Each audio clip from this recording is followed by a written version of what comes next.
बेशुमार सिफात मौजूद है जिसका जिक्र जब किया जाता है तो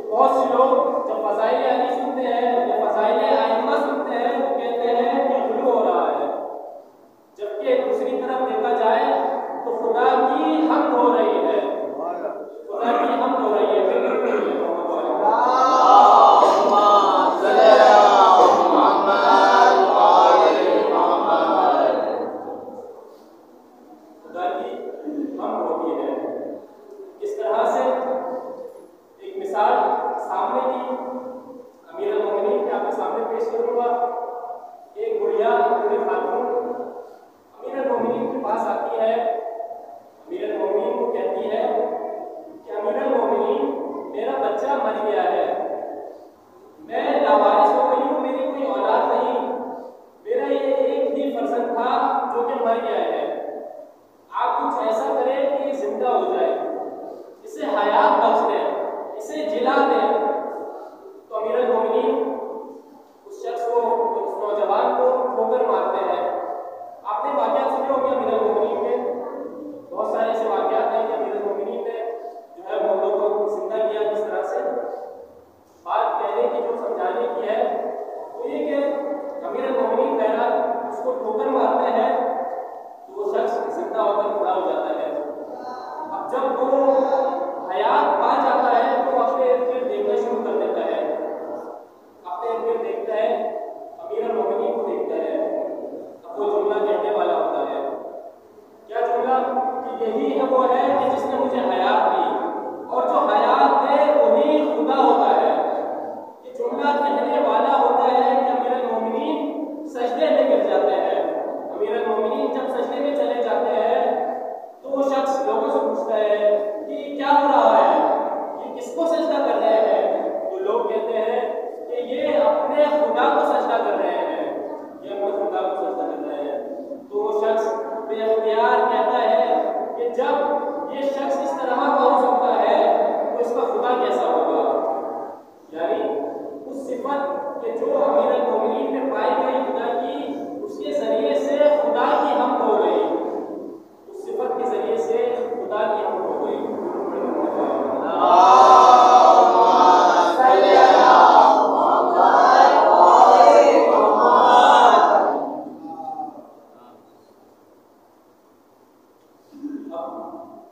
खुदा जिसे भी मुंतखब करता है, हमारी बहस थी किस्मत की मौजूद है, जिम्मे कलाम का मौजूद है। कोशिश करूंगा आसानी के साथ बात आप तक पहुंचाऊं। बात हो रही है किस्मत की, यानी खुदा ऐसे को मुंतखब करता है कि जो बाइस्मत हो, कि जिसके अंदर इस्मत पाई जाए, कोई ऐब ना पाया जाए, ताकि कोई ये एतराज ना कर सके कि ये तो ऐबदार है, इसमें तो गुनाह है पाया जाता है, हम इसकी बात पर क्यों इत्मीनान रखें, इसकी बात पर क्यों यकीन लाएं। तो खुदा ऐसे को मुंतखब कर कर भेजता है कि जो बेऐब हो, और जो नबी जिसको खुदा ने भेजा है जो बेऐब है, वो भी फिर कहीं पर किसी को जब भेजता है तो वो भी बेऐब होता है। एक मंजिल अहले सुन्नत ने भी नकल किया है, हमारी किताबों में भी मनकूल है कि एक मर्तबा रसूल खुदा मस्जिद नबवी में बैठे हुए थे, मस्जिद में बैठे हुए थे तो रसूल खुदा ने कहा अपने असहाब से, तमाम अफराद से कि यमन में जाकर तबलीग करनी है, यमन में जाकर तबलीग करनी है। अब सब खामोश बैठे हैं, सब खामोश बैठे हैं। सबने सोचा भाई तलवार का मामला है, खामोश रहो तो बेहतर है। लेकिन जब रसूल खुदा ने कहा कि नहीं भाई, यमन में तलवार से जंग नहीं करनी, तलवार से तबलीग नहीं करनी, बल्कि ज़बान से तबलीग करनी है, तो सबने कहा लब्बैक या रसूल अल्लाह, लब्बैक या रसूल अल्लाह, या रसूल अल्लाह हम हाजिर हैं, हम जाएंगे, हम तबलीग करेंगे। तो एक साहिब सामने आए, रसूल अल्लाह से इजाज़त चाहिए, रसूल अल्लाह से इजाज़त मांगी कि या रसूल अल्लाह आप मुझे इजाज़त दीजिए, आप मुझे इजाज़त दीजिए, मैं यमन जाकर तबलीग करूँगा। रसूल खुदा ने कहा कि जाओ, तुम्हें इजाज़त है, क्योंकि रसूल खुदा तलवार के मामले में तो देख चुके थे कि तलवार के मामले में ये अफराद कहाँ खड़े हैं। तो रसूल खुदा ने कहा कि जाओ अपनी हसरतें इस मैदान में पूरी कर लो। तो वो शख्स तैयार हुए, सामान सफर बांधा और यमन की तरफ निकल गए। अब मौरखीन लिखते हैं कि वो यमन में दौड़े दौड़े भागे भागे फिरते थे, हर एक को पकड़ कर तबलीग करते थे, खुदा की वहदानियत की तबलीग करते थे, रसूल की रिसालत की तबलीग करते थे, लेकिन कोई भी उनकी बात सुनने पर आमादा नहीं था, कोई भी उनकी बात समझने के लिए आमादा नहीं था। तो फिर मौरखीन लिखते हैं कि 6 महीने गुजर गए, वो शख्स मायूसी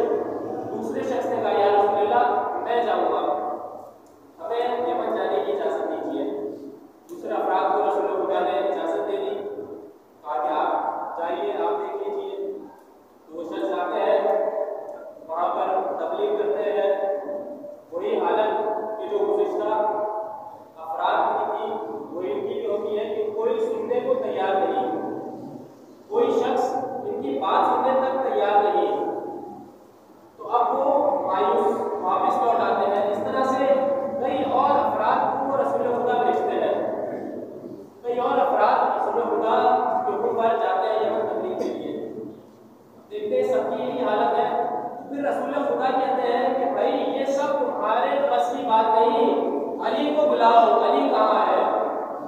ये सुनना था कि मेरे मोमिनीन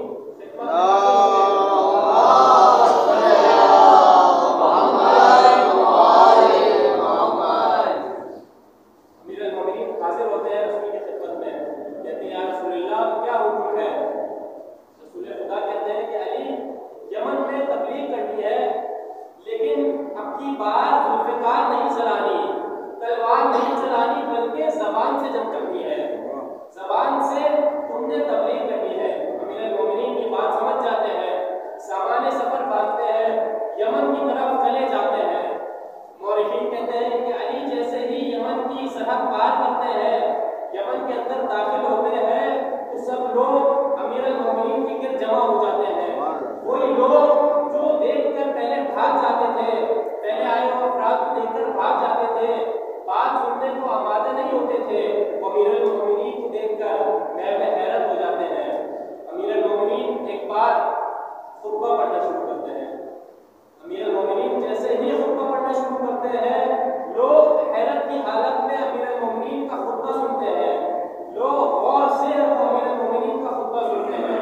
एक मर्तबा जब खुतबा खत्म हो जाता है, तो तमाम लोग, पूरा यमन, लिखने वालों ने लिखा कि वो गवाही देते हैं ला इलाहा इल्लल्लाह मुहम्मदुर रसूलुल्लाह अलीयुन वलीउल्लाह, अल्लाह की वहदानियत की गवाही भी देते हैं, रसूल की रिसालत की गवाही भी देते हैं, अमीरुल मोमिनीन के वली होने की गवाही भी देते हैं। यानी अमीरुल मोमिनीन के एक खुतबे ने पूरे यमन को शिया कर दिया, सिर्फ मुसलमान नहीं, पूरे यमन को शिया कर दिया। एक मर्तबा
सीरियस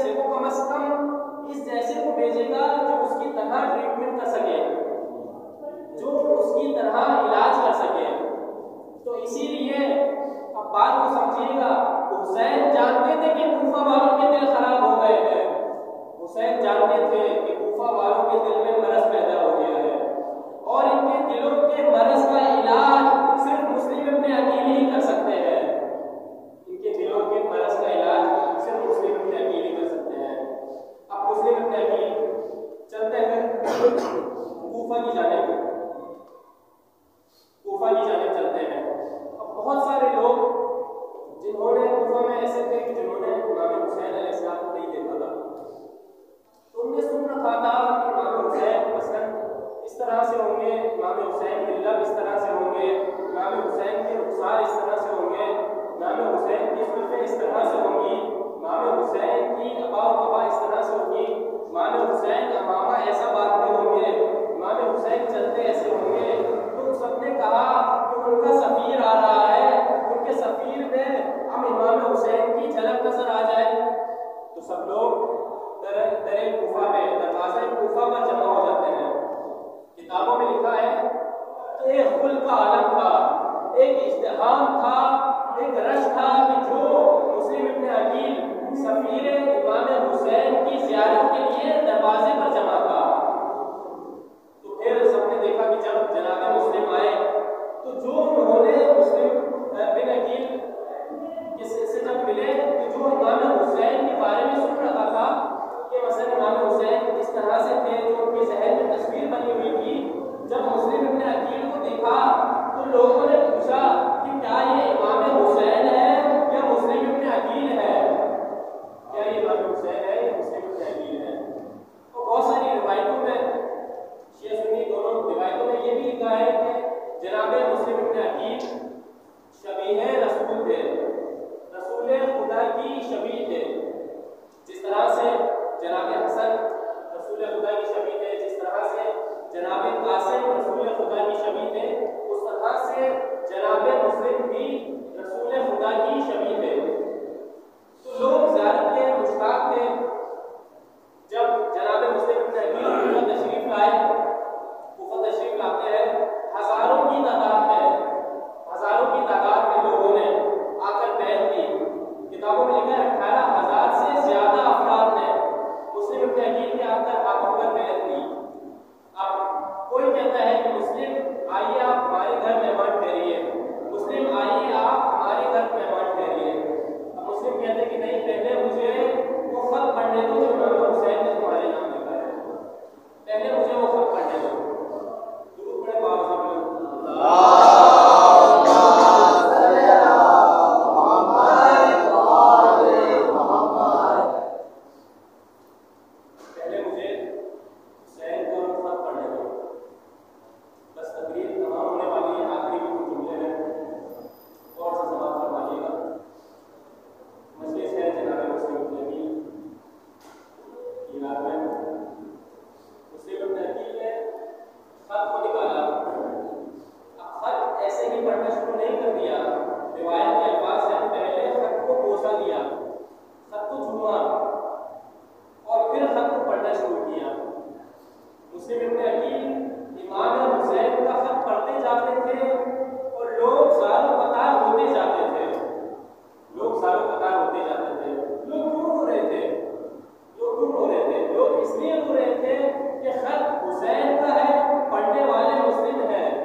पूरी तफसील है, अगर बयान की जाए तो पूरी रात गुजर जाए।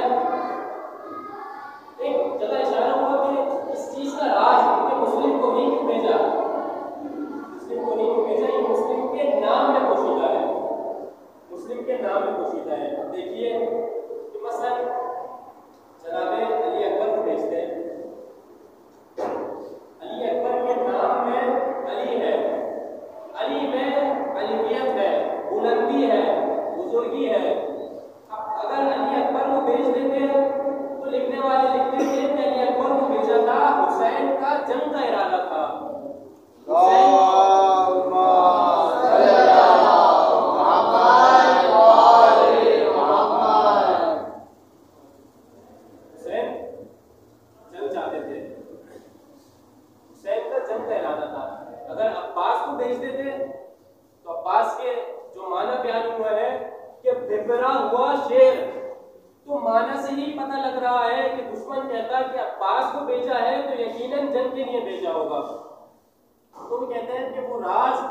मुस्लिम के नाम में ही पोशीदा है कि मुस्लिम यानी इस्लाम, यानी इसका माने क्या है, माने में ही इतनी मज़लूमियत कि सर गर्दन को झुका देना, सर हमें तस्लीम कर लेना।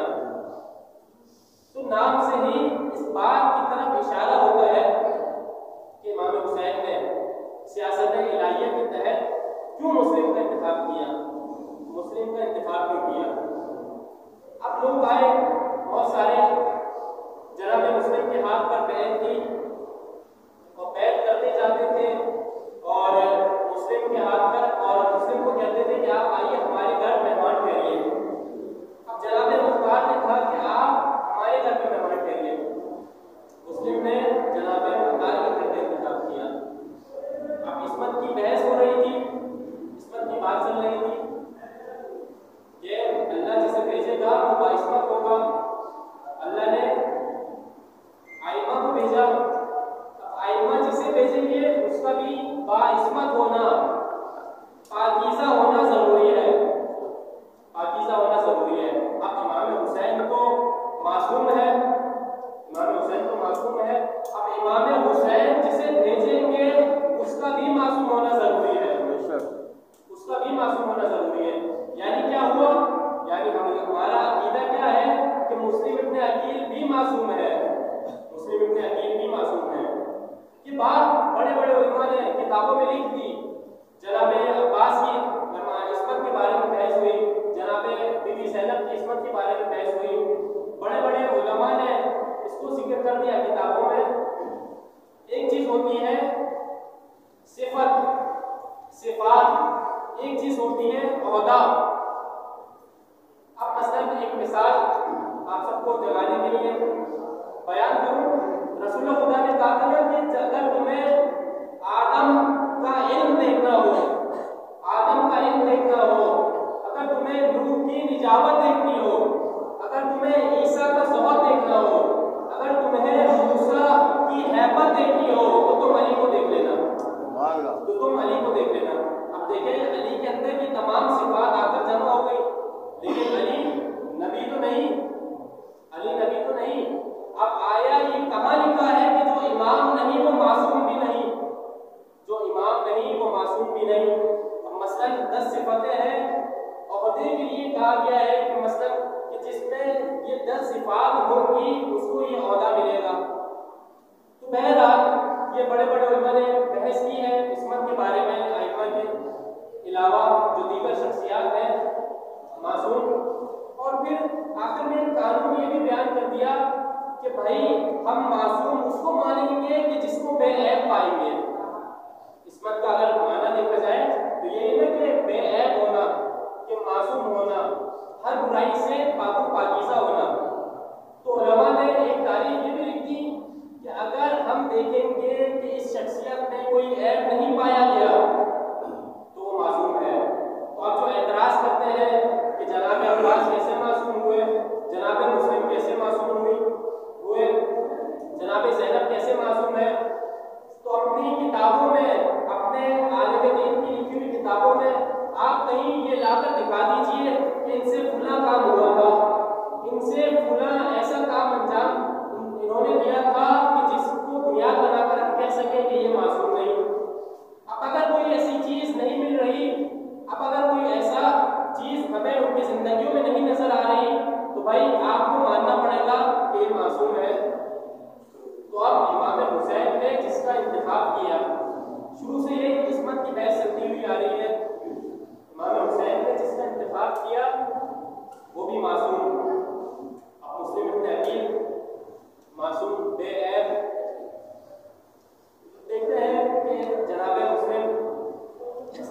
आखिरी जुमले हैं मसाइल के चंद जुमले पढ़कर आपकी सहमतों को तमाम करूँगा। देखते हैं कि जनाब मुस्लिम इब्न अकील मस्जिद की जानिब बढ़ रहे हैं। 18,000 का मजमा जो जनाब मुस्लिम इब्न अकील के हाथों पर जिन्होंने बैत की, 18,000 के मजमे ने जनाब मुस्लिम के पीछे पीछे चलता हुआ आ रहा है। मस्जिद पहुंचते हैं तो लिखने वाले लिखते हैं कि लोग इतने रह गए थे कि 2 सफ़े भी पूरी नहीं हो रही थी, कि नमाज में 2 सफ़े भी पूरी नहीं हो रही थी। और जब मुस्लिम ने नमाज अदा कर ली, मुस्लिम ने नमाज पढ़ ली, तो लिखने वाले लिखते हैं कि मुस्लिम के साथ सिर्फ 4 अफराद रह गए थे, सिर्फ 4 अफराद रह गए थे।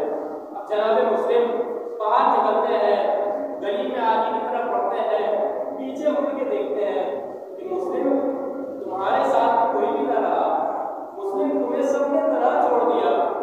मुस्लिम इस बात से परेशान नहीं है कि सबने उनका साथ छोड़ दिया, मुस्लिम को ये बात पाई जा रही है कि मैंने तो अपने मौला हुसैन को खत लिख डाला, अपने मौला हुसैन को खत लिख डाला कि मौला यहाँ पर 18,000 का लश्कर आपको मुंतज़िर है।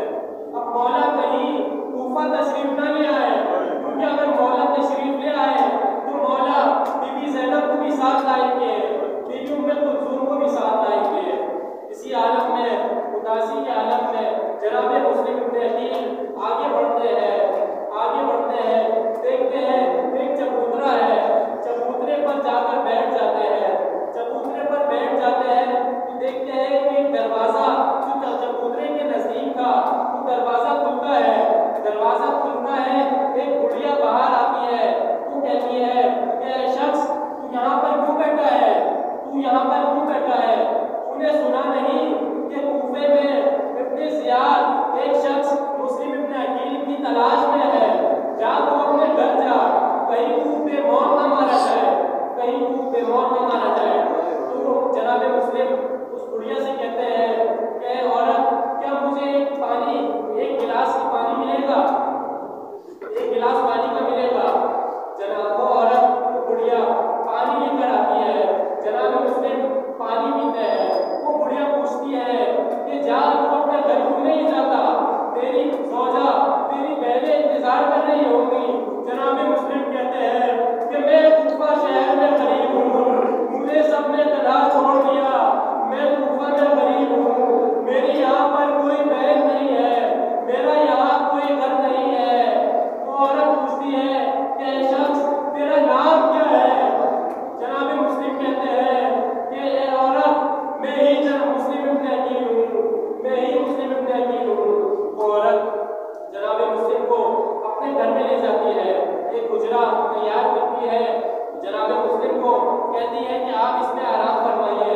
जनाब मुस्लिम उस गुजरे में जाते हैं, तस्बीह और तमजीद की आवाज़ें बुलंद होती है, जनाब मुस्लिम खुदा की हम्द व सना में मशगूल हो जाते हैं।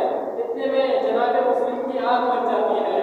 जब आँख लग जाती है तो कुछ देर बाद जब जनाब मुस्लिम बेदार होते हैं, जनाब मुस्लिम बेदार होते हैं, कहते हैं चचा अली मैं आपके पास आ रहा हूँ, चचा अली मैं आपके पास आ रहा हूँ। यानी मुस्लिम ने ख्वाब में अमीरुल मोमिनीन को देखा। अमीरुल मोमिनीन कहते हैं मुस्लिम तुमने बहुत दर की ठोकरें खा ली, अब हम तुम्हें लेते आ रहे हैं, अब हम तुम्हें लेते आ रहे हैं। ये सुनकर जनाब मुस्लिम गुजरे से बाहर आते हैं, देखते हैं घोड़ों की टापों की आवाज़ें आ रही है, घोड़ों की टापों की आवाज़ें आ रही है। औरत जब जनाब मुस्लिम को देखती है तो कहती है कि मुझे माफ़ कर दीजिए मेरे मौला, मेरे बेटे बिलाल ने आपका पता दे दिया था, मैं आपकी जगह अपनी गर्दन कटवा लूंगी, आप गुजरे में रहिए। जनाब मुस्लिम इब्न अकील बाहर से दरवाज़ों पर दस्तकें शुरू हो जाती हैं, दरवाज़ों पर दस्तकें शुरू हो जाती हैं।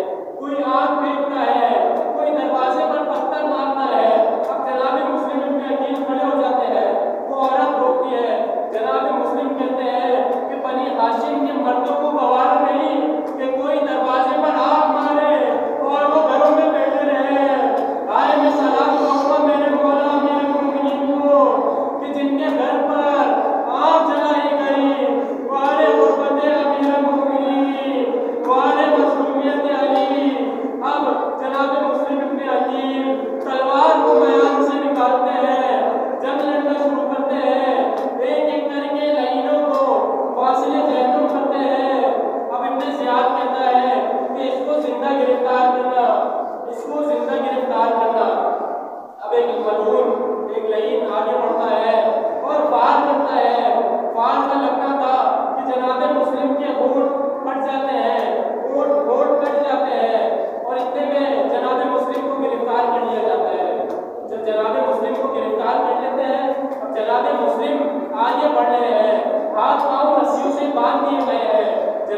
मुस्लिम आगे बढ़ रहे हैं। बस आखिरी चंद जुमले सुन लीजिएगा, अपनी आवाज़ों को बुलंद रखें। जनाब ज़हरा को मुस्लिम इब्न अकील का पुरस्कार दीजिए। अब मुस्लिम के हाथ बंधे हैं। एक मलून आगे बढ़कर कहता है कि हमने तो सुना था कि तुम बहुत बहादुर हो, हमने तो सुना था कि तुम हुसैन के भाई हो, तुम मौत से डर गए। अब जनाब मुस्लिम कहते हैं कि ये शख्स, मैं मौत से नहीं डरा, मैं मौत से नहीं डरा, मैं इसलिए डरा हुआ हूँ कि कहीं हुसैन कूफा न तशरीफ ले आए, क्योंकि जब हुसैन आएंगे तो उनके साथ बीवियां भी आएंगी, और ये मलून जब मेरे साथ ये सलूक कर रहे हैं तो उन बीवियों के साथ क्या सलूक करेंगे, उन बीवियों के साथ क्या सलूक करेंगे। अब जनाब मुस्लिम को दारुल अमारा की छत पर ले जाया गया, दारुल अमारा की छत पर ले जाया गया। दारुल अमारा की छत पर खड़े होकर मुस्लिम नीचे देख रहे हैं। कयामत के जुमले हैं सदाए मोहतरम। मुस्लिम कहते हैं कि मैंने देखा कि लोग ईद की तैयारियों में मसरूफ है, लोग बाजार में खरीदारी कर रहे हैं, लोग अपने बच्चों के साथ सामान ईद खरीद रहे हैं। मुस्लिम आवाज बुलंद करते हैं कि लोगों, जब मैं कूफा आया था तो मेरे साथ भी 2 बच्चे थे, मेरे साथ भी 2 बच्चे थे, लेकिन वो बिछड़ गए। अपनी ईद में मेरे बच्चों को याद रखना, अपनी ईद में मेरे बच्चों को याद रखना। अज़ीज़ाने मोहतरम, मुस्लिम मारे गए, बच्चे कैद हो गए, मुसलसल कैद में थे। इतने में दोनों बच्चों ने सोचा कि हम निगहबान को अपना तारुफ करवाएं, शायद उसे रहम आ जाए, हम उसे बताएं कि हम खानदान रिसालत से हैं, हम रसूल खुदा के खानदान में से हैं। जैसे ही निगहबान आता है, दोनों बच्चे अपना तारुफ करवाते हैं कि शख्स, तुझे मालूम है हम कौन है, तुझे मालूम है हम किसके बेटे हैं, तुझे मालूम है हम किसके नवासे हैं, हम किसके पोते हैं। तो जब अपना तारुफ करवाते हैं तो होने के बाद बच्चों के पाँव में गिर जाता है और गिड़गिड़ा कर माफी मांगता है कि मुझे माफ कर दो, मुझे ये मालूम नहीं था कि तुम खानदान नबूवत में से हो, कि तुम खानदान रिसालत में से हो, और वो बच्चों को रिहा कर देता है। अब दोनों बच्चे कूफा की गलियों में मारे मारे फिर रहे हैं, रात के अंधेरे में सफर करते हैं और दिन में कहीं पर छुप जाते हैं, कभी दरख्त की छांव में बैठ जाते हैं। कुछ दिन गुजरे थे कि बच्चे एक जगह पर छुपे हुए थे कि एक औरत कि जो अहले बैत की मानने वाली थी, कि जो अहले बैत की मानने वाली थी, उसकी एक कनीज पानी भरने नदी किनारे आती है तो देखती है कि नहर के पास तो फूल बैठे हुए हैं, तो नन्हे नन्हे से बच्चे बैठे हुए हैं। तो पूछती है कि बच्चों, बताओ तुम कौन हो। बच्चे जब उनकी नरमी महसूस करते हैं तो फिर अपना तारुफ करवाते हैं। तो कहती है कि मेरी मालिका शियाने अमीरुल मोमिनीन में से है, वो तुम पर एहसान करेगी, आओ मेरे साथ चलो। तो दोनों बच्चों को लेकर जाती है उस औरत के पास। वो फिर पूछती है कि ये 2 बच्चों को तुम किन 2 बच्चों को ले आई हो, इनके तो चेहरे फूल जैसे हैं लेकिन इनके कुर्ते फटे हुए हैं, इनके कुर्ते फटे हुए हैं। उनसे पूछा जाता है, बच्चों को पानी पिलाया जाता है, बच्चों को खाना खिलाया जाता है। फिर बच्चों से वो औरत दरियाफ्त करती है कि तुम कौन हो। बच्चे कहते हैं कि हम मुस्लिम इब्न अकील के शहजादे हैं, हम मुस्लिम इब्न अकील के शहजादे हैं। वो औरत एक गुजरा तैयार करवाती है, वो बच्चों से कहती है कि जाओ तुम इस गुजरे में छुप जाओ, जाओ तुम इस गुजरे में छुप जाओ। जब रात होती है, रात की तन्हाई होती है, तो किताबों में लिखा है कि उस औरत का शौहर या उस औरत का दामाद जिसका नाम हारिस है, वो घर आता है। घर आकर जब वो सो जाता है तो उसको बच्चों की आहट महसूस होती है, आहट महसूस होती है। वो जाता है गुजरे में चेक करने के लिए, गुजरे में दाखिल होता है तो वो बुढ़िया पार आ जाती है। वो जानती है ये नहीं है, वो जानती है ये नहीं है। वो कहता है कि हट जा, मुझे यहाँ पर बच्चों की आहट महसूस हो रही है। इतने ज़ियाद ने कूफा में ये ऐलान करवाया हुआ था कि 2 बच्चे जो मुस्लिम के शहजादे हैं वो जिंदान से फरार कर गए हैं, वो जिंदान से भाग गए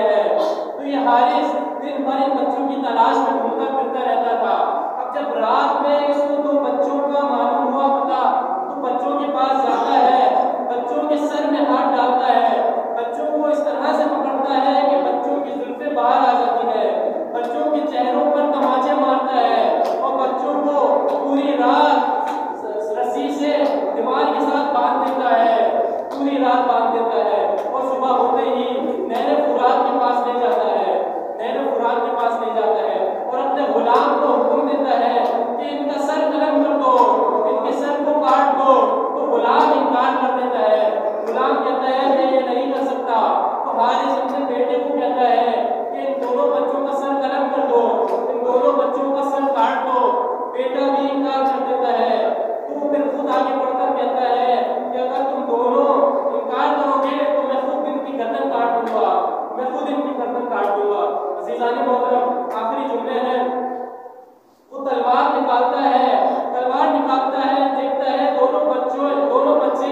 दोनों भाई एक दूसरे से बगलगीर हो गए हैं, दोनों भाई एक दूसरे से बगलगीर हो गए हैं। छोटा वाला देखता है कि बड़ा भाई उससे बगलगीर हो गया है, तो वो आगे बढ़कर कहता है कि लईन पहले मेरी गर्दन काटना। बड़ा वाला आगे बढ़कर कहता है कि लईन पहले मेरी गर्दन काटना। किताबों में लिखा है कि उस लईन ने, हारिस ने तलवार निकाली और एक भाई की गर्दन काटी, एक गर्दन काट कर अपने पहलू में रखी, दूसरी गर्दन काटी, दूसरी गर्दन काटने के बाद अपने पहलू में रखी और लाशों को दरिया में बहा दिया।